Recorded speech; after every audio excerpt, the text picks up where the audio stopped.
Hey, I'm David Kirkland. I'm one of the campus ministers in Georgia, and we are continuing this series, Discipleship, More Than a Buzzword. And I just wanted to take a minute here and talk to you about a very important subject, and that is, how do you help a student become or move from a disciple to a disciple maker? How do you help them make that transition? That's a big question. How do you move a student from being a disciple to a disciple maker? Well, I wanted to share with you just a couple of things that has been effective for me in my own ministry. Hopefully it'll be helpful for you. One is begin with the end in mind. What I mean by that is we all have projects that we've done. You've probably built something either from Legos or in your own house. You know, I just refinished our basement, and certainly you begin with the end in mind. You have a blueprint or a picture or an ideal of what you would like to accomplish, and you begin to work on that. You begin with the end in mind. I think the same is true for us as in a discipleship relationship. You begin with the end in mind. What does that mean practically? Well, I think that means that you begin early on sharing with the student the ideal of what you want them to be. You want them to be a disciple maker. You press into them early on verses like 2 Timothy 2:2, which when Paul says to Timothy, hey, Timothy, what I've been teaching you, you pass on to reliable men who are also passed on to others. This idea that these truths that we're talking about in our discipleship group or this discipleship relationship, you need to pass on. Certainly Jesus did it with his disciples. In Matthew 28, the Great Commission, hey, I'm leaving, but you need to make disciples of all nations. You need to be not just a disciple maker.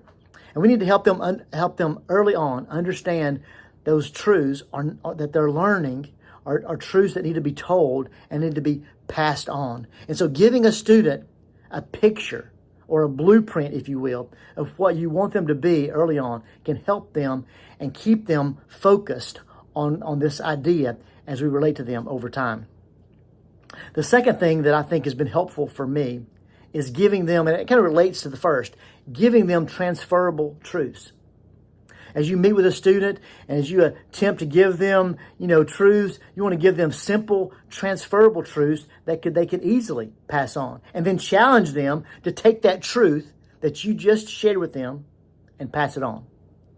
I mean, there's all kinds of truths like this. I'm a very visual person. I often find myself, when I'm talking with a student, writing on a piece of paper, or at a restaurant, I'm writing on a napkin and I'm drawing out, those truths. You've seen many of those oftentimes, such as the bridge illustration or the 3 circles, or some discipleship-oriented ones like the hand illustration or the wheel.